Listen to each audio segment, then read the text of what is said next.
আসসালামু আলাইকুম। আশা করি প্রত্যেকে ভালো আছো। আজকে আমি তোমাদের সাথে আলোচনা করব 2025-26 সেশনে গুচ্ছ ভর্তি পরীক্ষার সাবজেক্ট চয়েসের রেজাল্ট কবে দিতে পারে এবং সাবজেক্ট চয়েসের পরে যে তোমরা যে সাবজেক্ট পাইবা সেইটার প্রাথমিক ভর্তির সময় কি কি কাগজপত্র লাগবে এই সকল নিয়ে বিস্তারিত আলোচনা করব। আমি তোমাদের সাথে আছি মোহাম্মদ নাজিয়াত হাসান। আমার চ্যানেলে নতুন হয়ে থাকলে আমার চ্যানেলটি সাবস্ক্রাইব করে পাশে থাকবে পরবর্তী কোনো আপডেটের জন্য। গত বছরে কতদিন পরে হচ্ছে সাবজেক্ট চয়েসের রেজাল্ট দিয়েছিল সেইটার আলোকে সম্ভাব্য ডেট তোমাদের জানাবো। তো দেখো গতবার হচ্ছে 2024-25 সেশনে গুচ্ছ পরীক্ষা হয়েছে। এই 2024-25 সেশনে হচ্ছে এই বিভাগ পছন্দক্রম প্রদানের সময় মানে সাবজেক্ট চয়েসের সময় দিয়েছিল হচ্ছে 29শে মে থেকে 5ই জুন পর্যন্ত। গত বছর হচ্ছে সাবজেক্ট চয়েসের হচ্ছে সময় দিয়েছিল, কিন্তু পরবর্তীতে হচ্ছে আরেকটা নোটিশ দেয়। পরবর্তীতে তারা হচ্ছে আরেকটা নোটিশ দেয়, সেই নোটিশ হচ্ছে এই সাবজেক্ট চয়েসের হচ্ছে এই আবেদনটা বৃদ্ধি করে হচ্ছে 29শে মে থেকে 12ই জুন পর্যন্ত হচ্ছে বৃদ্ধি করছে। এরপরে আসা যাক হচ্ছে রেজাল্টটা কবে দিয়েছিল এই সাবজেক্ট চয়েসের রেজাল্ট দিয়েছিল হচ্ছে আরেকটা নোটিশ দিয়েছিল 2024-25 সালে। বলেছে প্রথম পর্যায়ের ভর্তি প্রক্রিয়া আগামী হচ্ছে 22শে জুন থেকে হচ্ছে 26শে জুনের ভেতর হচ্ছে সম্পূর্ণ করেছিল। তার মানে যেই দিন হচ্ছে তারা সাবজেক্ট চয়েস দেয় তখন থেকে কিন্তু তাদের ভর্তি কার্যক্রম শুরু হয়ে যায়। সেহেতু এখান থেকে বোঝা যাচ্ছে সর্বশেষ কিন্তু সাবজেক্ট চয়েসের গতবার সময় ছিল হচ্ছে 12ই জুন কিন্তু হচ্ছে গত বছর সর্বশেষ সাবজেক্ট চয়েসের সময় ছিল। আর রেজাল্টটা তাহলে দিয়েছিল হচ্ছে এইটা অনুযায়ী 22শে জুন। তাহলে 22শে জুনে হচ্ছে তাদের রেজাল্ট দিয়েছিল, তখন থেকে কিন্তু হচ্ছে সাবজেক্ট চয়েসের হচ্ছে তখন থেকে কিন্তু ভর্তি কার্যক্রম শুরু হয়েছিল। আর এই স্লাইডে আমি একটু বিস্তারিত ভাবে লিখেছি। দেখো 2024-25 সেশনের প্রথমে যখন সাবজেক্ট চয়েসের সময় দিয়েছিল 28শে মে থেকে 5ই জুন পর্যন্ত, কিন্তু সাবজেক্ট চয়েসের সময় তারা বৃদ্ধি করছিল 28 মে থেকে 12ই জুন পর্যন্ত। আর সাবজেক্ট চয়েসের রেজাল্ট দিয়েছিল হচ্ছে 22শে জুন। সাবজেক্ট চয়েসের রেজাল্ট দিয়েছিল কিন্তু হচ্ছে এই 22শে জুনে কিন্তু হচ্ছে সাবজেক্ট চয়েসের তারা রেজাল্ট দিয়েছিল। তার মানে বোঝা গেল গতবারের হিসাব যদি করি কতদিন পরে, তাহলে দেখো সাবজেক্ট চয়েসের রেজাল্ট দিয়েছিল 9 দিন পরে কিন্তু হচ্ছে সাবজেক্ট চয়েসের রেজাল্ট দিয়েছিল। 9 দিন পর কিন্তু হচ্ছে সাবজেক্ট চয়েসের রেজাল্ট দিয়েছিল।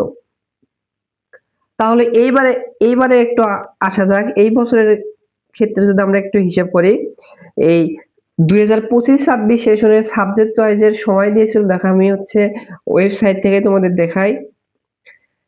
তারা হচ্ছে 5ই মে থেকে 13ই মে পর্যন্ত হচ্ছে সাবজেক্ট চয়েসের হচ্ছে সময় দিয়েছিল। তাহলে কবে থেকে কবে দিয়েছিল? এই হচ্ছে 6ই মে থেকে, এই বছর 25-26 সেশন 6ই মে থেকে 13ই মে পর্যন্ত তারা সাবজেক্ট চয়েসের রেজাল্ট দিয়েছিল।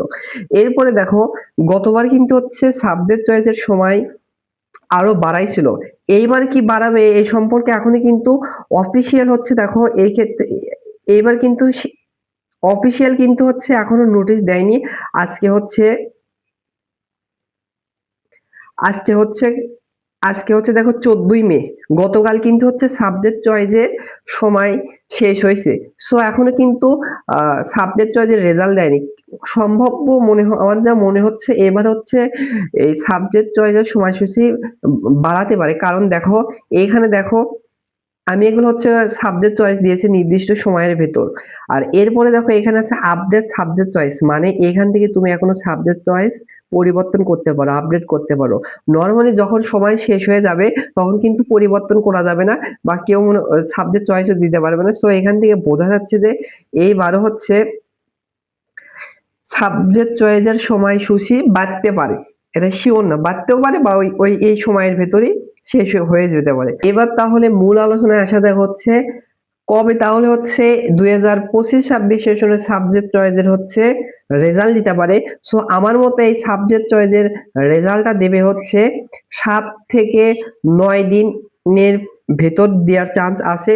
সে অনুযায়ী হচ্ছে সাবজেক্ট চয়েসের সম্ভাব্য ডেট যদি বলি, এই সাবজেক্ট চয়েসের সম্ভাব্য ডেটটা হতে পারে হচ্ছে এই 20 থেকে 22 মের ভিতর, 20 থেকে 22 মের ভিতর কিন্তু 2025-26 সেশনের সাবজেক্ট চয়েসের সম্ভাব্য ডেট রয়েছে। সো আশা করি বুঝতে পারছো যে কবে দেওয়ার চান্স আছে। সো তাদের যদি টেকনিক্যাল প্রবলেম থাকে তাহলে কিন্তু এই সাবজেক্ট চয়েসের রেজাল্ট আরো দেরি করে দিতে পারে। বা এইবার শুনলাম হচ্ছে 7 জুন থেকে বলে ভর্তি কার্যক্রম শুরু হবে। ওইটা যদি চূড়ান্ত ভর্তি হয় তাহলে এই 7 দিনের আগেও সাবজেক্ট চয়েস দিবে, কারণ এর ভিতরে আবার 4-5টা মেরিট প্রকাশ করতে হবে, মানে হচ্ছে 7 জুনের ভিতর।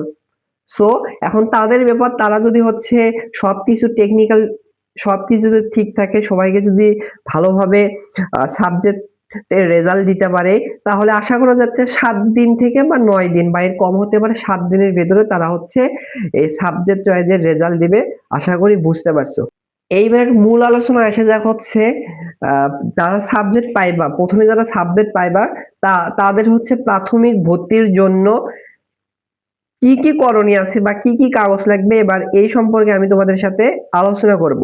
সো দেখো, প্রথমে যখন তুমি সাবজেক্ট পাইবা, সেই সাবজেক্ট পাওয়ার পরে তোমার পছন্দের সাবজেক্ট আসুক না আর না আসুক, বা পছন্দের বিশ্ববিদ্যালয় আসুক না আসুক, যেইটা আসবে, যে সাবজেক্টে আসবে, যে ভার্সিটি আসবে, তুমি যদি ভর্তি হতে চাও তাহলে তোমাকে 5,000 টাকা হচ্ছে পেমেন্ট করতে হবে।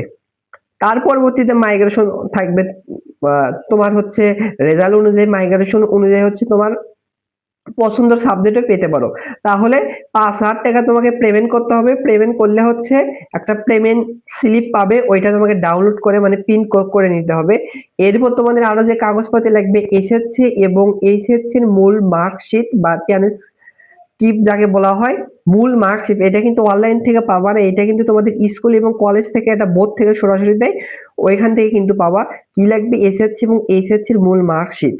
আরেকটা হচ্ছে গুচ্ছ পরীক্ষা দিয়েছো যেই দিন, সেই দিন কিন্তু একটা মূল প্রবেশপত্র দিয়েছিল, মানে প্রবেশপত্র যেটা ওয়েবসাইট থেকে বের করে প্রিন্ট করেছিল, ওইখানে কিন্তু পরীক্ষার দিন টিচাররা যে গার্ড পড়ছিল তারা কিন্তু সিগনেচার করে দিয়েছিল, ওই সিগনেচার যুক্ত হচ্ছে মূল মার্কশিট লাগবে। এর পরবর্তীতে চূড়ান্ত যখন ভর্তি হবে তখনও হচ্ছে আরো কাগজপাতি লাগবে, তখন তোমাদের বিস্তারিত জানানো হবে। সো এই ছিল হচ্ছে আজকের আমার হচ্ছে ভিডিওর আলোচনার মূল বিষয়। সো আমার চ্যানেলে যদি নতুন হয়ে থাকো, আমার চ্যানেলটি সাবস্ক্রাইব করে পরবর্তী আপডেটের জন্য রাখতে পারো। সো সবাই ভালো থাকো, সুস্থ থাকো, দেখা হচ্ছে পরবর্তী কোনো ক্লাসে। আল্লাহ হাফেজ।